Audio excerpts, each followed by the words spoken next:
आजकल की बच्ची को भी शुरू से बताया जाता है that if you want to be a good wife, if you want to be a good daughter in law, if you want to be a good mother, आपके अंदर सब्र होना चाहिए। लेकिन ये कभी एक्सप्लेन नहीं किया जाता कि सब्र क्या है, सब्र की हद क्या है, सब्र क्या होता है, और क्या जो है वो अपने राइट्स को या अपने हकूक को बस पसे मंजर में डाल के कुर्बानी क्या होती है, बस कुर्बान होना क्या होता है। Like there is no explanation to the सबर, बस ये वो कह दी देते हैं जाती है, सबर करो। हाँ, सबर करो कह दिया जाता है। अब ये नहीं कहा जाता कि आपने सबर करना है अगर आपको गाली दी जाए, आपको सबर करना है जब आपको मार पड़े, कि आपको सबर करना है जब आपकी बार बार तजलील हो, जब आप अब्यूज हो फाइनेंशियली, इमोशनली, साइकोलॉजिकली, ये आपको नहीं बताया जाता है। आपको से बताया जाता है कि आपने सबर करना है। आपकी मदर आपके सामने बैठी हुई है, वो अब्यूज होती हैं, उनको कोई गाली देता है, उनको कोई तजलील करता है, उनको कुछ कहता है, और वो आपको शाम को आके बताती हैं कि आपने बुरा नहीं मनाना, ये सबर होता है। नो क्लियर बाउंड्री बिटवीन कि ये इस चीज़ों पे सबर करना है और ये जुल्म है, जुल्म पे सबर नहीं करना। And that's not our religion कि एक जुल्म हो रहा है, आपको मार पड़ी, आप गालियाँ खा रहे हैं, आपके बच्चों के सामने आपको जलील किया जा रहा है, वो तो फिर जुल्म के उसमें आता है। देखिए, मैं हमेशा एक एग्जांपल देती हूँ।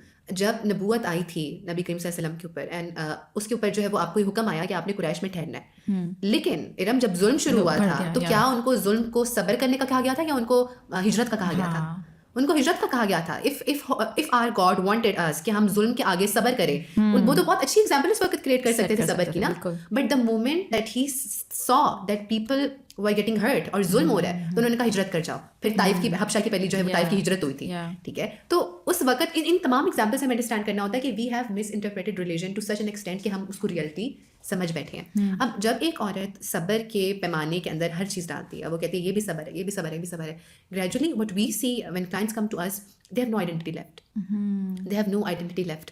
मेरे पास एक क्लाइंट आई and she told me that she was a doctor, she is a doctor, and वो जो है उनकी शादी हुई, उनको कहा कि आप जो है ना वो जॉब छोड़ दें, उन्होंने जॉब छोड़ दी, और उसके बाद जो है वो उन पे काफ़ी जुल्म हुए through out her life. And one day her mother in law sitting down and she said कि मैं कोई पढ़ी लिखी डॉक्टर बहू ले आती, तो she got shocked because they had forgotten her identity and even she had forgotten her identity कि ये क्या कह रहे हैं, पढ़ी लिखी डॉक्टर बहू, I am that person but I am no longer seen as that person. ठीक है, सो जब हम एक लकीर नहीं खींचते हैं सबर के दरमियान, जब हम अपने बच्चों को नहीं बताते हैं कि सबर क्या है, जुल्म क्या है, आपकी डिग्निटी, आपकी सेल्फ रिस्पेक्ट, इन तमाम चीज़ों को तबाह बर्बाद कर देना और इसको बर्दाश्त करना, ये सबर नहीं है। एंड मोस्ट इंपॉर्टेंटली मैं कहती हूँ कि we need to understand the difference between compromise and sacrifice. We don't know that difference. ठीक है, कॉम्प्रोमाइज का मतलब होता है कि तुम 4 कदम चलो और मैं 6 कदम चलूंगा, और किसी दिन तुम 6 कदम चलो और मैं 4 कदम चलूंगा। सैक्रिफाइस होता है कि I would not do anything and you do it.